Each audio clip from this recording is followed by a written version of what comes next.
Hello hi എല്ലാവർക്കും നമസ്കാരം. ഇന്ന് നമുക്കൊരു പുതിയ പച്ചക്കറിയെ പരിചയപ്പെട്ടാലോ? ഇതെന്താണെന്ന് മനസ്സിലായോ നിങ്ങൾക്ക്? ചിലർക്കെങ്കിലും മനസ്സിലായിട്ടുണ്ടാകും. ഇത് ഇവിടെ നോർത്തിൽ സീസൺ തുടങ്ങിക്കഴിഞ്ഞാൽ, വിൻ്റർ സീസൺ തുടങ്ങിക്കഴിഞ്ഞാൽ എല്ലാ പച്ചക്കറി മാർക്കറ്റിലും കാണാൻ കഴിയുന്ന ഒരു പച്ചക്കറിയാണിത്. ഇത് നമുക്ക് പ്രത്യേകിച്ച് മലയാളികൾക്ക് ഒഴിവാക്കാൻ പറ്റാത്തൊരു കറിയാണിത്. ആഴ്ചയിൽ ഒരു ദിവസമെങ്കിലും എല്ലാവരുടെയും വീട്ടിൽ ഈ കറി എന്തായാലും ഉണ്ടാകും. അപ്പോൾ ഞാനിത് ഓരോന്നായിട്ടൊന്ന് പൊളിച്ചെടുക്കട്ടെ, എന്നിട്ട് ഞാൻ നിങ്ങൾക്ക് കാണിച്ചു തരാം കേട്ടോ. കണ്ടോ, നമ്മൾ മൊത്തം പൊളിച്ചെടുത്തിട്ടുണ്ട്. ഇന്ന് നമുക്ക് ഇത് ഉപയോഗിച്ചിട്ടൊരു കറി ഉണ്ടാക്കാം. അതെങ്ങനെയാണ് ഉണ്ടാക്കുന്നത് നോക്കാം. നമുക്ക് വേഗം വീഡിയോയിലേക്ക് പോയാലോ? നിങ്ങൾ എൻ്റെ ചാനൽ ആദ്യമായിട്ടാണ് കാണുന്നതെങ്കിൽ എൻ്റെ ചാനലൊന്ന് സബ്സ്ക്രൈബ് ചെയ്യാനും, എൻ്റെ വീഡിയോ നിങ്ങൾക്ക് ഇഷ്ടപ്പെടുകയാണെങ്കിൽ ഈ വീഡിയോ ഒന്ന് ലൈക്ക് ചെയ്യാനും കമൻറ്റ് ചെയ്യാനും മറക്കരുത്. അപ്പം നമുക്ക് വേഗം കറി ഉണ്ടാക്കാം. ചൂടായ പാനിലേക്ക് കുറച്ച് ബട്ടർ ഇട്ട് കൊടുക്കാം. അതിൻ്റെ കൂടെ നമുക്ക് കുറച്ച് 2 ടീസ്പൂൺ ഓയിലും കൂടി ഒഴിച്ചു കൊടുക്കുന്നുണ്ട്. ഇനി അതിലേക്ക് കുറച്ച് ഹോൾ സ്പൈസസ് നമുക്ക് ഇട്ട് കൊടുക്കാം. ഞാനിവിടെ കറുവപ്പട്ട, ഗ്രാമ്പൂ, ഏലക്ക എന്നിവ ഇട്ട് കൊടുത്തിട്ടുള്ളത്. ഇനി അതിൻ്റെ കൂടെ നമ്മൾ ചെറുതായി കൊത്തി അരിഞ്ഞ ഉള്ളി, 1 കപ്പ് ഉള്ളി കൂടി ഞാനിതിലേക്ക് ചേർത്ത് കൊടുക്കുന്നുണ്ട്. എന്നിട്ട് ഇത് നന്നായിട്ടൊന്ന് വഴറ്റിയെടുക്കാം. കുറച്ച് ഉപ്പ് കൂടി ഞാൻ ഈ സമയത്ത് ചേർത്ത് കൊടുത്തിട്ടുണ്ട്. നന്നായിട്ടൊന്ന് വഴറ്റിയെടുക്കാം. നല്ല ഗോൾഡൻ ബ്രൗൺ കളറാകുന്നത് വരെ ഒന്ന് വഴറ്റി കൊടുക്കാവുന്നതാണ്.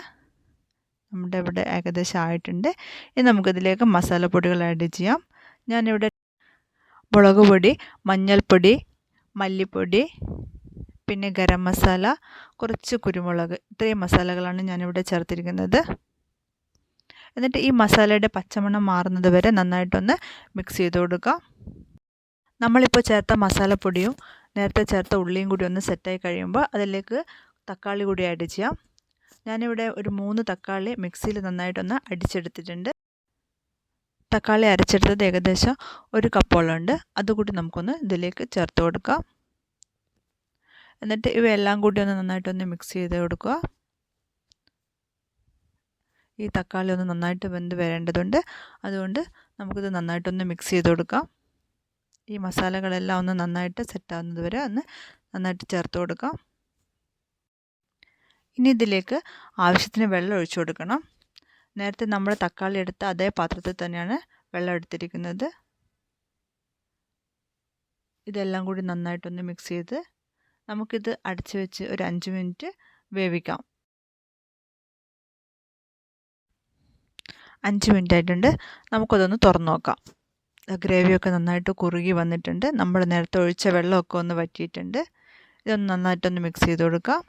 ഇനി ഇതിലേക്ക് നമുക്ക് ചേർക്കാനുള്ളത് ഉരുളക്കിഴങ്ങാണ്. ഒരു മീഡിയം സൈസ് ഉരുളക്കിഴങ്ങ് ചെറിയ കഷ്ണങ്ങളാക്കിയത് കൂടി നമുക്ക് ഇതിലേക്ക് ചേർത്ത് കൊടുക്കാം.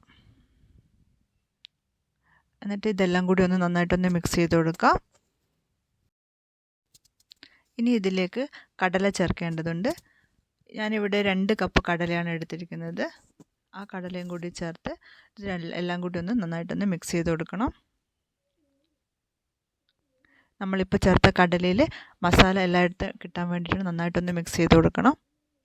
എന്നിട്ട് ഇത് നന്നായിട്ട് മിക്സ് ചെയ്തതിന് ശേഷം ഇത് വെള്ളം ഒന്നും ചേർക്കാതെ ഒന്ന് അടച്ച് വെച്ച് ഒരു 2 സെക്കൻഡ് നമുക്കിതൊന്ന് വേവിച്ചെടുക്കാം.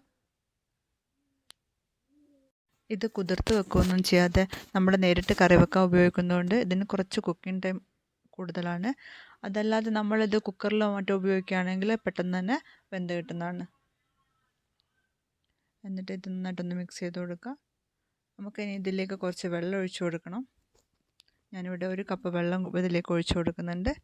വെള്ളം ഒഴിച്ചു കൊടുത്ത് നന്നായിട്ടൊന്ന് മിക്സ് ചെയ്തതിന് ശേഷം നമുക്കിത് അടച്ച് വെച്ച് ഒരു 5 മുതൽ 10 മിനിറ്റ് വരെ ഒന്ന് വേവിച്ചെടുക്കാവുന്നതാണ്. ഇപ്പോൾ 10 മിനിറ്റ് ആയിട്ടുണ്ട്. ഒന്ന് തുറന്ന് നോക്കാം.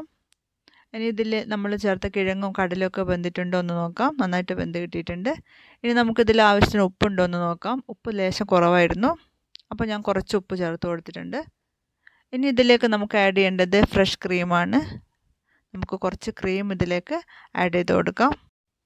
ഈ ക്രീം കറിയുടെ എല്ലാ ഭാഗത്തും എത്താൻ വേണ്ടി നന്നായിട്ടൊന്ന് മിക്സ് ചെയ്ത് കൊടുക്കും.